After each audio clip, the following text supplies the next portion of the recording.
গেল ৪ মে বিধানসভা নির্বাচনের ফল প্রকাশের পর থেকেই পশ্চিমবঙ্গের রাজনীতিতে উত্তেজনা আর অনিশ্চয়তা বেড়েই চলেছে। বিজেপির অভাবনীয় জয়ের পর নতুন মুখ্যমন্ত্রী কে হবেন তা নিয়ে যখন জোরদার আলোচনা চলছে, ঠিক তখনই বিজেপি নেতা শুভেন্দু অধিকারীর ব্যক্তিগত সহকারী চন্দ্রনাথ রথকে গুলি করে হত্যার ঘটনা রাজ্যের রাজনৈতিক পরিস্থিতিকে আরও অস্থির করে তুলেছে।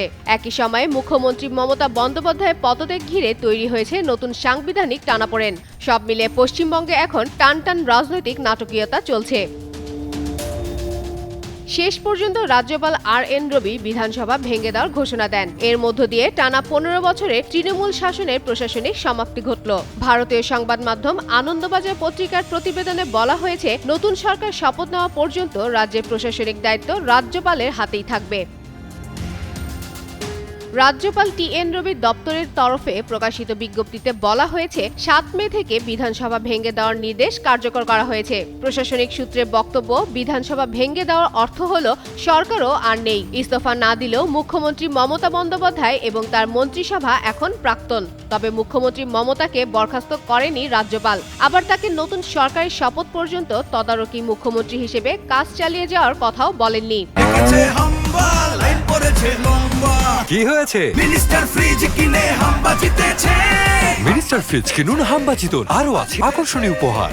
এদিকে বাংলার রাজনৈতিক মানচিত্রে এক নতুন অধ্যায়ের সূচনা হতে চলেছে আগামী ৯ মে। এদিন ব্রিগেড প্যারেড গ্রাউন্ডে শপথ নিতে চলেছে রাজ্যের প্রথম বিজেপি সরকার।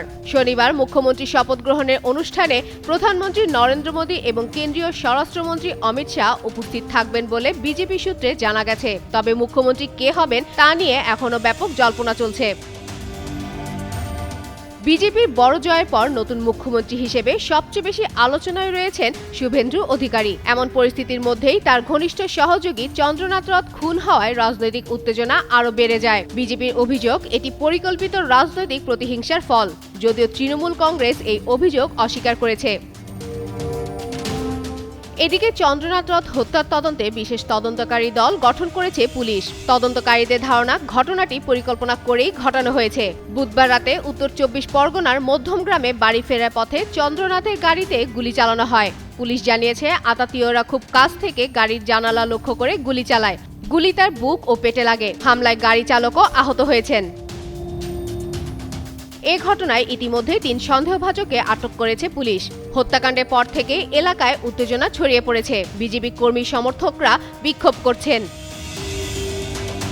ফাতেমা ফাতেহ জান, যুগান্তর নিউজ।